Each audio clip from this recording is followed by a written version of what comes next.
You know what the most dangerous thing in America is, right? Nigga with a library card.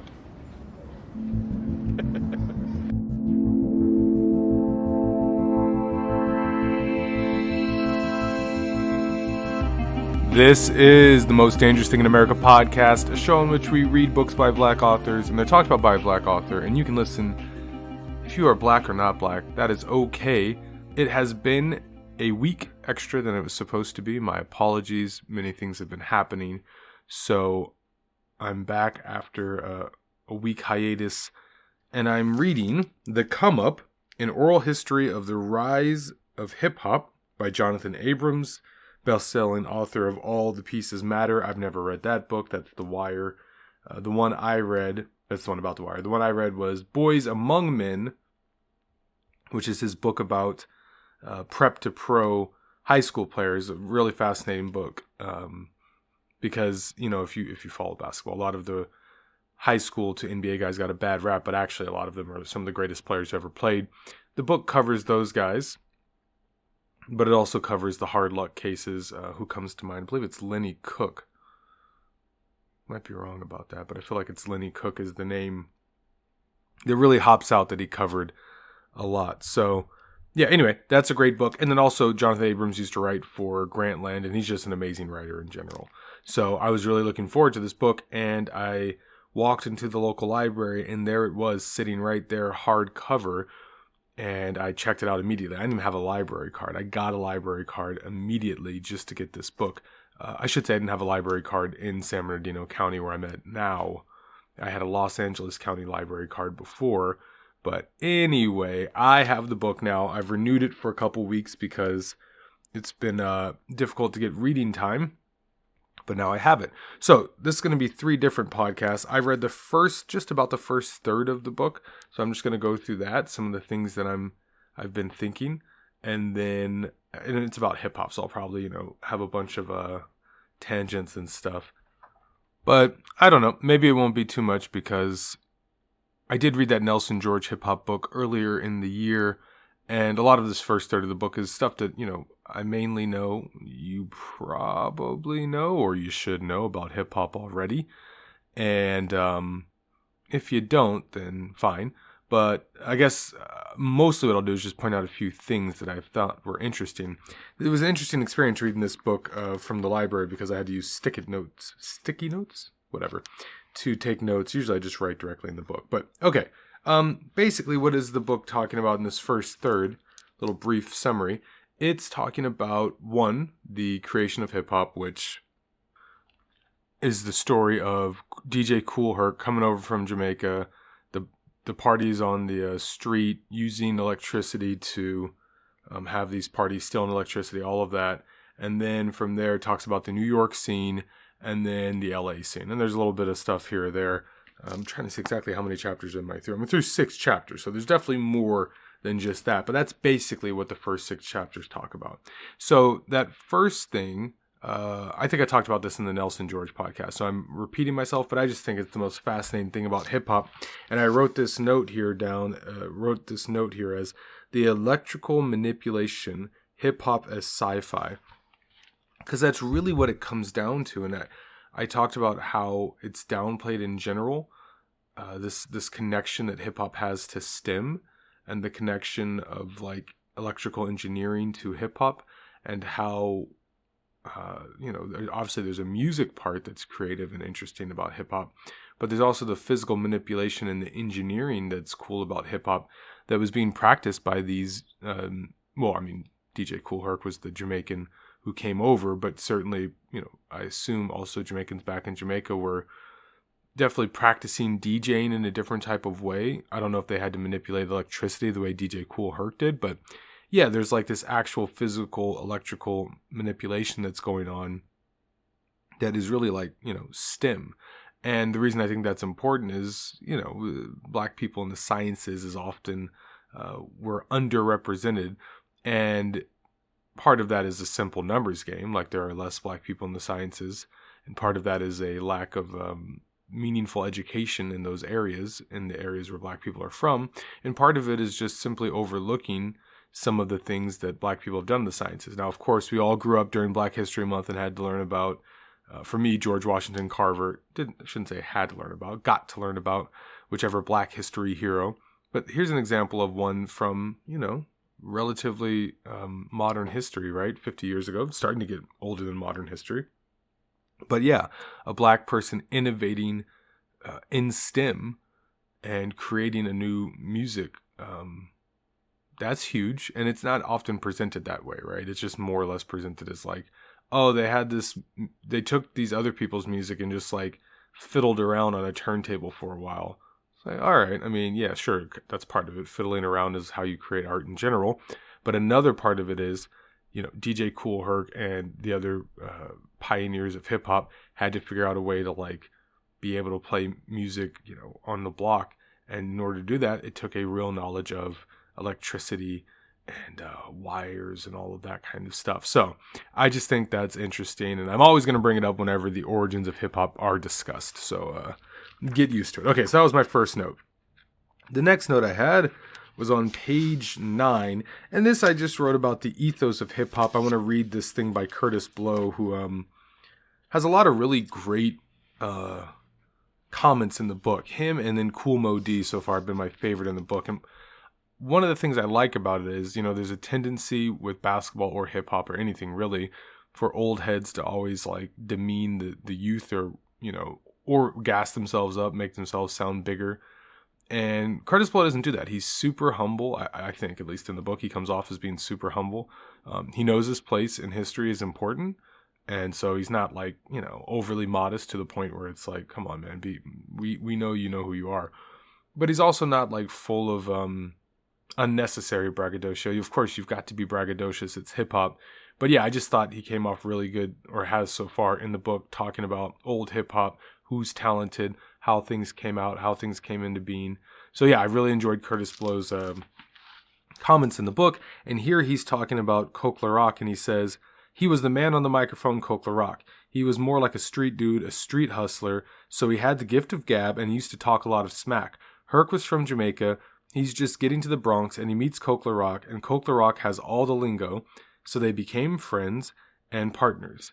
And I just like this because it's like game recognizing game, and it's also just these two guys enjoying what they're doing and like, hey, let's just do this. You like this thing that we're doing? Yeah, I like this thing that we're doing. Let's do this some more. And that's really the ethos of hip hop. And they discuss it throughout the book, how hip hop and punk rock are related. But that's kind of the thing, And of course, hip hop eventually gets monetized, and was monetized like very early on, right? Like when we get to the Run DMC chapter, it becomes clear that the monetization of hip hop has been happening within the first decade of hip hop being out. That was my Discord going off. That will not be edited out. But the monetization of hip hop happened within the first decade of hip hop being out. But even though that's true, even though hip hop was being monetized, it's always retained a little bit of that punk rock, DIY, or just hip hop ethos of just doing this for fun, doing it for whatever, for lack of a better term, the streets. You can make a mixtape from anywhere though. And yeah, you can go through any decade and find a person who came up just by making mixtapes, I think probably the two biggest ones for me, one from high school is 50 Cent. That was just like ridiculous. Has come up all of a sudden out of nowhere. We're like, oh, 50 Cent. And then he was like the most famous rapper in the world for a stretch there, G-Unit, all that stuff. And he's still a mogul today. And then like Tyler, the Creator, completely opposite end of the spectrum, right? He does his thing on the internet, is not, from the hood like 50 Cent is. It didn't get shot, didn't sell drugs or whatever, but still did his little mixtape thing or whatever. Bastard, loved that album. And all of a sudden he's big as anything, and he's winning Emmys and Grammys, big to this day. And after Tyler, the Creator, there's probably 1,200 other examples, So that ethos of hip hop, just doing it for fun, linking up with people who you vibe with, and then creating something and putting it out to the people, and then the people make it popular. That's what makes hip hop special. So even when it's monetized or capitalized on, it doesn't go away, because it really is like a way of life. When somebody is into hip hop, it's like a whole, way of being. And there's other types of music that do that too, for sure. But just I'm not reading a book about those ones, so right? Okay. Anyway, the next thing, and this, okay, so this part was actually, I wrote something down that I don't remember, but I think maybe it was mentioned in other things I've read. I just didn't remember it. But the blackout that happened in the Bronx, where all of a sudden there was no power in the city, and people just went in and started looting stores, and from the looting, all of a sudden you had all these people powered up with equipment they couldn't afford otherwise. And so I believe what led to the blackout was a lightning strike, and Abrams talks about the idea that this is like, because he has interludes in between all the interviews that he's doing, but he talks about how it's a very convenient idea that lightning struck and then hip hop was electrified with all this new power. It is tidy, it is cozy, but there are tons of people who are backing it up. Like DJ Clark Kent here says, it definitely helped me. I definitely got a turntable and mixer out of the situation. So, I mean, whatever. People can have faulty memories. It is kind of tidy, but I like it. So, for what it's worth, the blackout. And then there's more talk about just the, because even after, okay, so we have DJ Kool Herc, right? Okay, then we have this blackout, and we have Rapper's Delight. But still, to get from Kool Herc to Rapper's Delight, and then eventually to like Curtis Blow and Run DMC and all that, we hadn't really defined what is this MC, this mic controller, the person who gets on the mic and says stuff. And Easy AD from the Cold Crush Brothers has a great line that really kind of explains the origins of this hip hop thing. Now it seems so obvious. Like, yeah, you're writing a song, but like before, people would write a song and have like a few lines and then a hook, and it's 2 minutes long, gets played on the radio, and the focus wasn't the lyrics, right? It would be the whole thing combined plus the person's voice.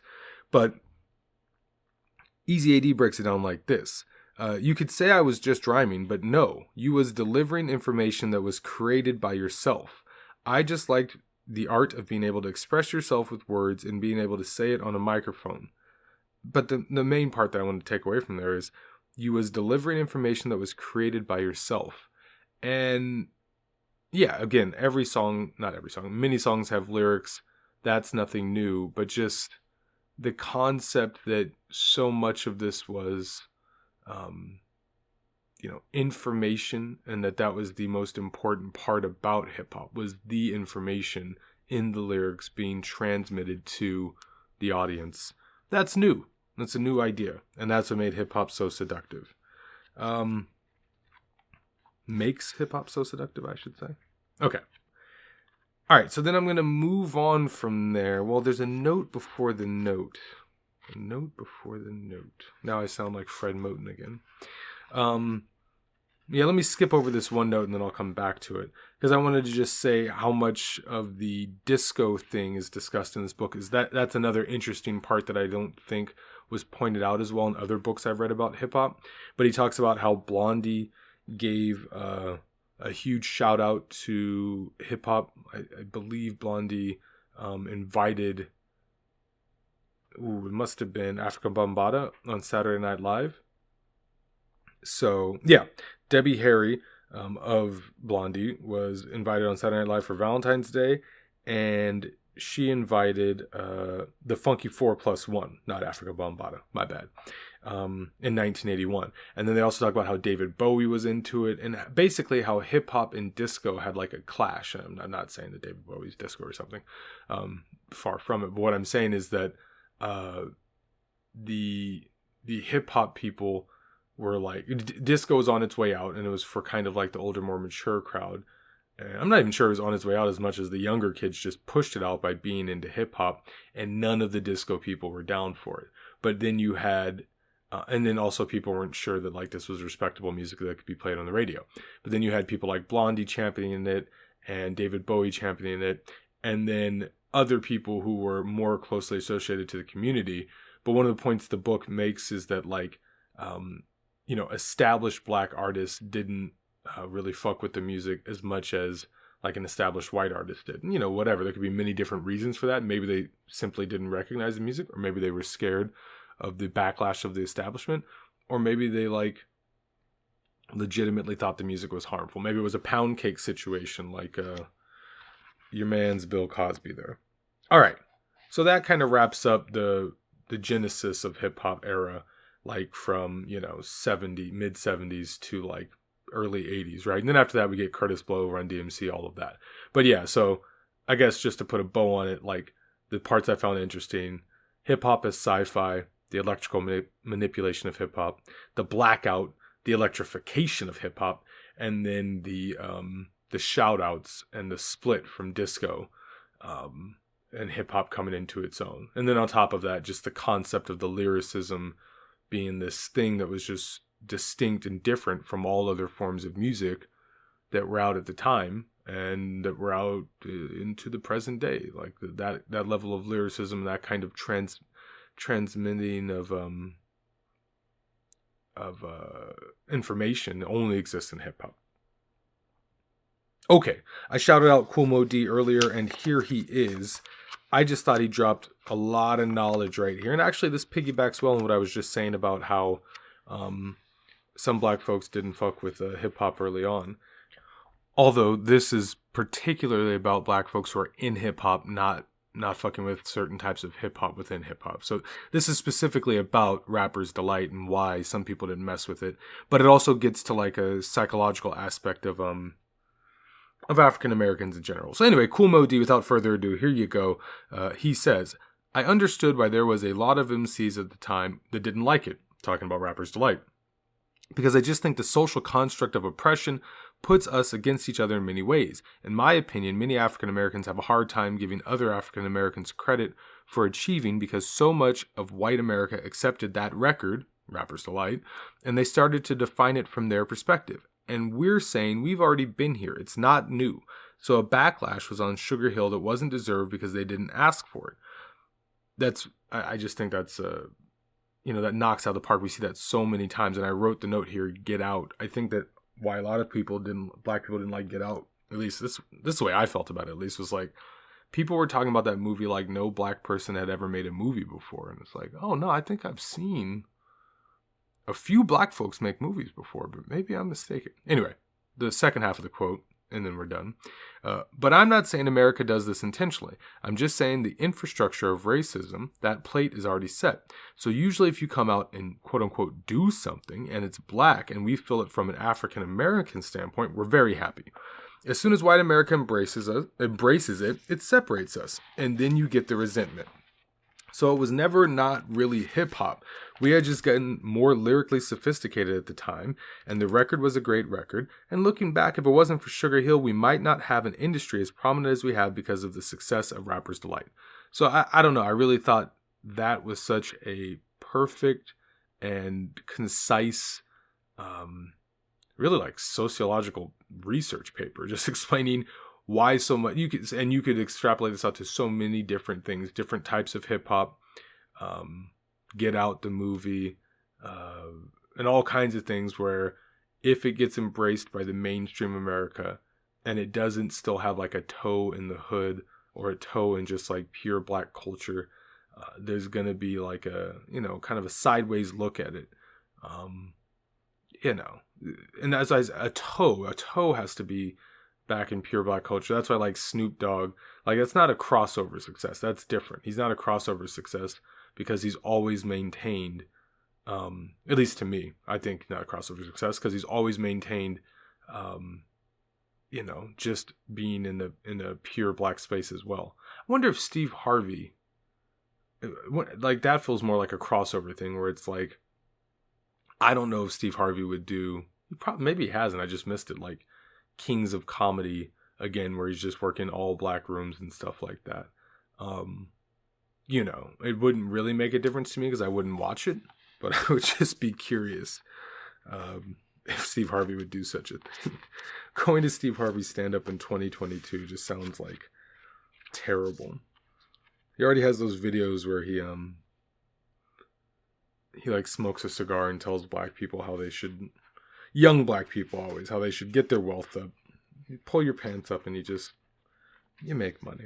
All right, so that's Cool Mo D. He has like 5 other quotes in the book, and each one of them is that level. He doesn't have any, middling quotes. They all knock it right out the park. Okay, so then the last thing I really want to talk about in here, I think it's the last chapter that I talk about. No, I guess I just have, 2 last chapters. Chapter 5 is all about Run DMC. I just got to say for the record that, and it's also about Def Jam in general, but I really hate Run DMC. I always have. I think their music's terrible.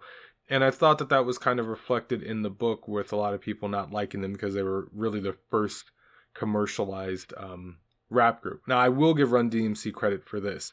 They say in the book how they benefited because of the perfect storm of like hip hop just becoming popular and people being hungry for it and punk rock kind of priming it, and Run DMC also using punk rock ethos and like rock and roll to pump what they were doing. Like they even viewed some of what they were making as rock.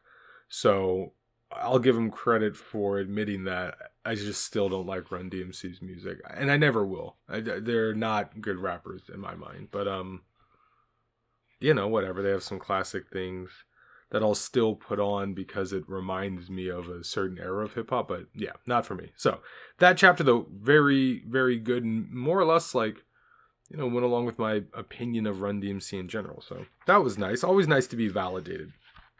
Okay. And then the last thing was chapter 7, which goes into LA and really talks a ton about how there was this like LA electro rap scene. And probably the first time I ever heard anybody talk about this in any kind of like intelligent way was Vince Staples on The Breakfast Club. And he was talking about how there was this scene in LA. And I can't remember, I think it's Big Fish Theory where he says he's going to try to, basically make an homage to that era. And it's just an interesting, like, kind of little, time capsule that's lost to history. Most people don't really listen to hip hop from like 1980 to 1983 that was coming out of LA. That's like not an era of hip hop people listening to. And it's this interesting, like, electro, disco, hip-hop-y sounding stuff. And not a lot of the artists are huge. And then, what we get out of that is the world-class Wrecking Crew and then eventually Dr. Dre. That's the part that everybody pays attention to, like world-class Wrecking Crew and Dr. Dre. But that little electro thing is interesting. And one more interesting thing about this era was the amount of people who were going to skating rinks. Like, skating rinks spread hip-hop. And I remember there's that, I don't know the name of the movie. You know the movie I'm talking about with Lil Bow Wow and Big Boy, and it's called like ATL, whatever, but they're skating in it. And I just never really thought of skating in black culture as being a thing, because I didn't go skating when I was a kid. And by then, the X Games had started and rollerblading and all of that.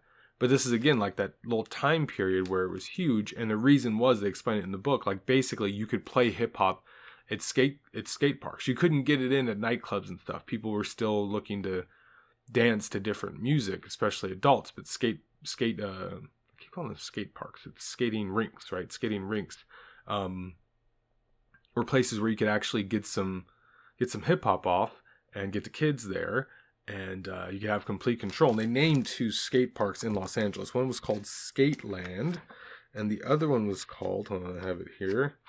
The other one was Skateland and Dudos. Dudos. Very weird name. No. Skateland and World on Wheels. Skateland and World on Wheels.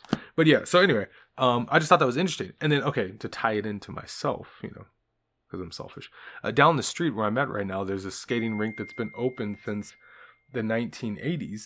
And I just want to know if they had a hip-hop scene back in the day, because like it's been open since 1982.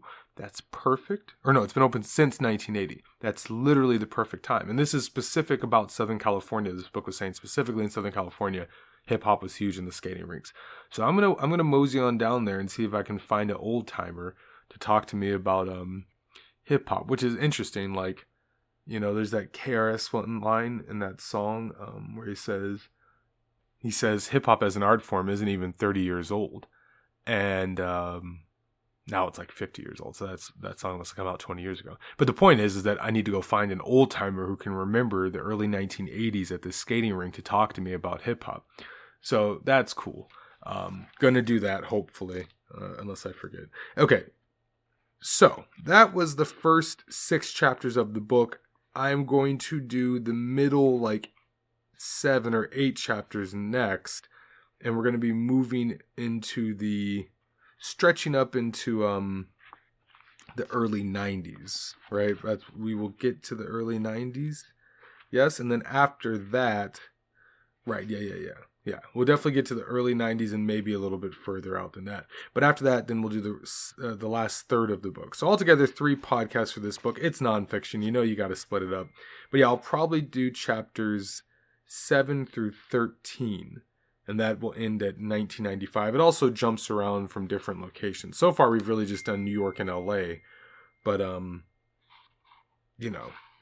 jump around a little bit more. I'm trying to look here. So we did 1 through 6. 7 through 13 is not bad. Might have to do 4 podcasts about this because there's just so much. And it's hip hop. But maybe not. 23 total chapters. We just did the first 6. Yeah, you know what? We'll be able to do it. We're going to do it. We will do 7 through 15 next week. 7 through 15. How about that? So that'll take us all the way to the early 90s with a little bit of crossover into the 2000s. And I'm seeing chapter 12 here covers Riverside, California. Shout out to the Inland Empire, the place where I was raised, not born, but, reared. So, yeah, we're going to get we're going to be going all across the country because it's got Riverside here, it's got Miami. So in the next 8 chapters, we've only covered New York and LA in the first couple chapters. And in fact, 6 out of the first 7 chapters are New York. But then we eventually go to Philadelphia, Compton, Riverside, Miami, Atlanta, Houston, Memphis, New Orleans, the Bay Area, and Beverly Hills. So all of that on in 2 weeks on the podcast. That'll be like New Year's. So, Merry Christmas until then. And yeah, please subscribe to the show on iTunes, Spotify, Podbean, Pocket Cast, Stitcher, whatever you got, YouTube. The music is by The Keep Running. You can check them out in the show notes. If you want to read some things that I've written, they're in the show notes. And we will be back to every 2 weeks knocking podcasts out. Definitely reading this. And then I think after this, I'm going to go ahead and do the book by Justin Tinsley about Notorious B.I.G. because I hate calling him Notorious B.I.G. That's what like a news reporter would say. Big. I'm gonna do the book by Big after that. So we'll just have back-to-back hip hop. So it's just gonna be a lot of hip hop for the next 4 podcasts. And I'm for one, I'm excited about it. So I will see you in 2 weeks, or you will listen to me in 2 weeks. And until then, please stay safe, stay black, and keep reading. Merry Christmas. This time enough at last. That's not fair. That's not fair at all. There was time now. There was all the time I needed. That's not fair. That's not fair.